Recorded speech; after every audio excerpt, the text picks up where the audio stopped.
Assalamualaikum. Kelompok 7, Manajemen Sumber Daya Manusia, Manajemen Kompensasi. Selamat siang teman-teman yang berbahagia. Berikut adalah nama-nama anggota dari kelompok kami: Andika Rahman, Rian Aprindo, Erna Julianti, Uci Septiani, Melani Karamdani Putri, dan Andrea Sekar Larasati. Apa itu manajemen kompensasi?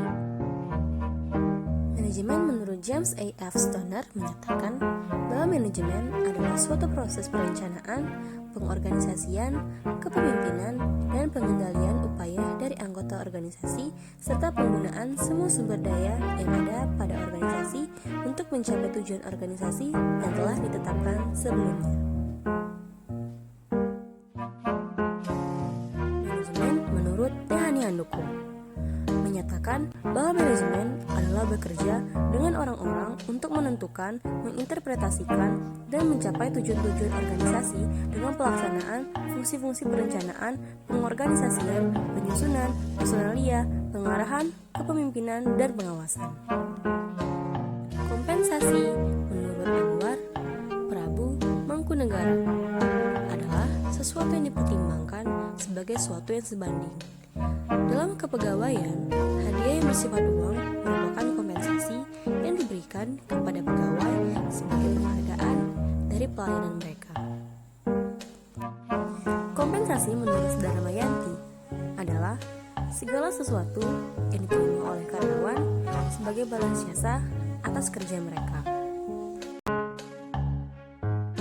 Manajemen kompensasi yang baik adalah kompensasi yang berorientasi pada pemberian penghargaan, karena sistem penghargaan akan mendorong manajemen untuk memperlakukan dan menempatkan karyawan pada posisi yang terhormat atau dihormati dan berharga.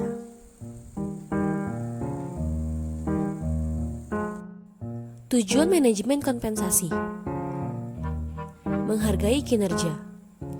Pemberian kompensasi kepada karyawan harus mampu memperkuat perilaku kerja.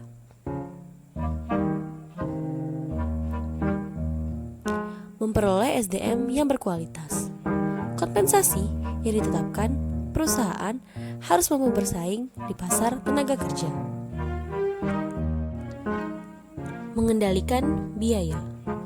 Kompensasi memiliki pengaruh yang cukup besar terhadap biaya produksi.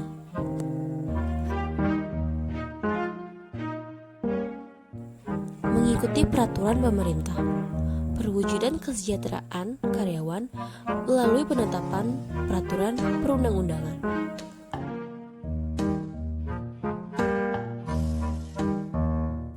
Mempertahankan karyawan.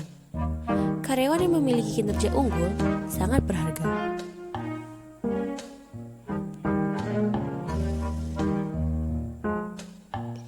Menjamin keadilan. Pemberian kompensasi yang dirasakan tidak adil akan berdampak pada kinerja karyawan. Asas penentuan struktur gaji. Asas kepatuhan, asas efektif dan efisien, asas kenyamanan, asas peningkatan kinerja, asas tujuan, dan asas keadilan. Asas kepatuhan. Karyawan harus mematuhi peraturan perundang-undangan yang berlaku.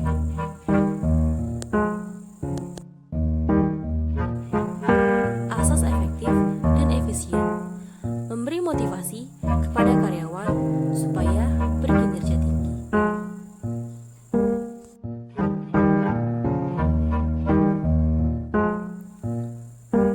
Asas keadilan. Sesuai dengan posisi jabatan, pemberian gaji harus adil sesuai jenis pekerjaan karyawan. Asas peningkatan kinerja. Pemberian gaji berdasarkan skill based pay.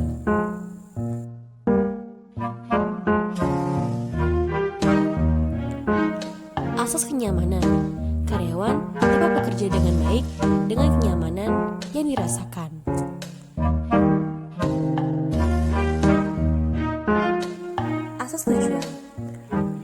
perusahaan perlu berkinerja tinggi sehingga dapat memberikan kompensasi lebih tinggi dari pesaing. Faktor-faktor penentu kompensasi.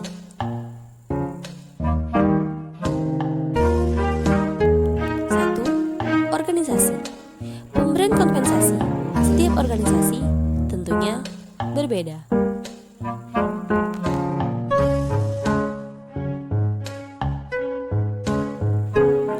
2. Pasar tenaga kerja.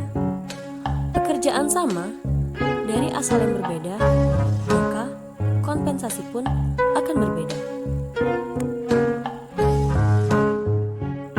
3. Faktor-faktor kompensabel. A. Tanggung jawab.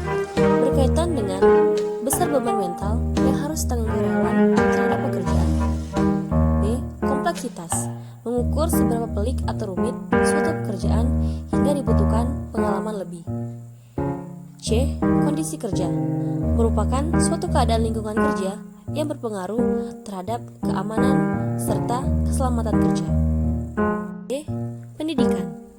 Tingkat penguasaan ilmu yang diperlukan untuk melaksanakan pekerjaan. E. Pengalaman. Berbagai hal terkait yang dialami seseorang untuk mengerjakan suatu pekerjaan. F. Resiko. Akibat atau hal-hal yang dapat terjadi dalam mengerjakan suatu pekerjaan. Pendekatan penentuan struktur gaji.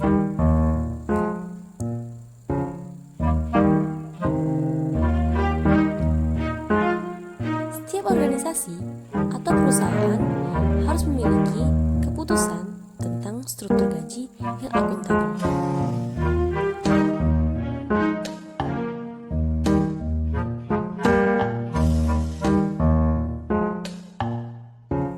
Prinsip dasar kompensasi. Pelaksanaan kewajiban. Perusahaan berkewajiban memberi satu paket hal finansial dan non-finansial sebagai kompensasi kepada karyawan.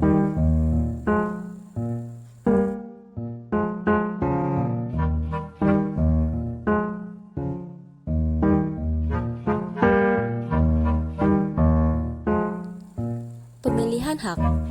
Perusahaan wajib menyampaikan tentang standar hasil pekerjaan yang harus dipenuhi untuk mendapatkan kompensasi yang telah disepakati bersama.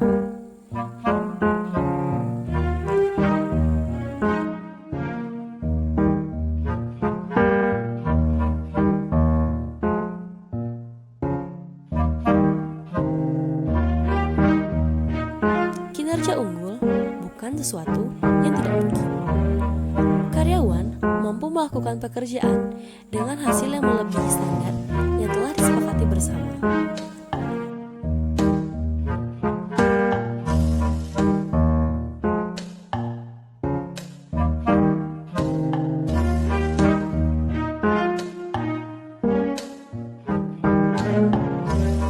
Kriteria keberhasilan manajemen kompensasi. Apakah praktik manajemen kompensasi sudah mencapai hasil yang diharapkan atau belum? Manajemen kompensasi dapat dikatakan berhasil apabila 1. Organisasi memiliki karyawan yang berkualitas. 2.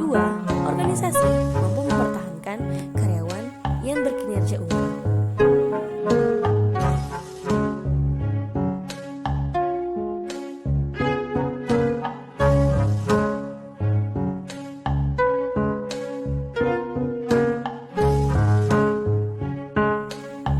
3.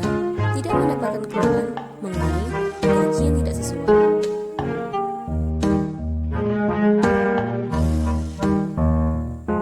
4. Biaya gaji terkendali.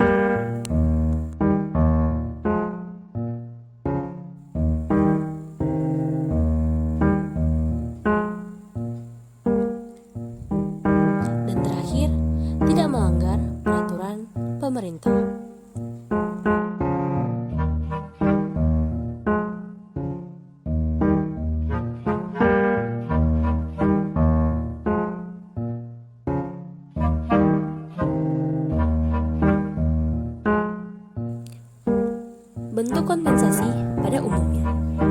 1. Kompensasi finansial langsung. 2. Kompensasi tidak langsung. 3. Kompensasi non-finansial.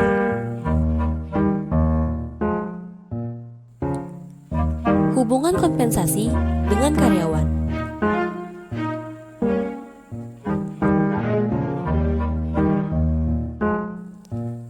Tanpa karyawan, perusahaan akan sulit berkembang.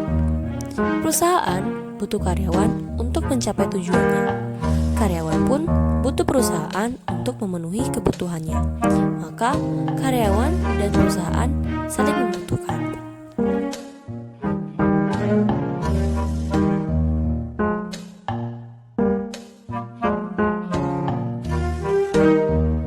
Kesimpulan, kompensasi dapat dikatakan sebagai balas jasa yang diberikan untuk karyawan dalam suatu perusahaan.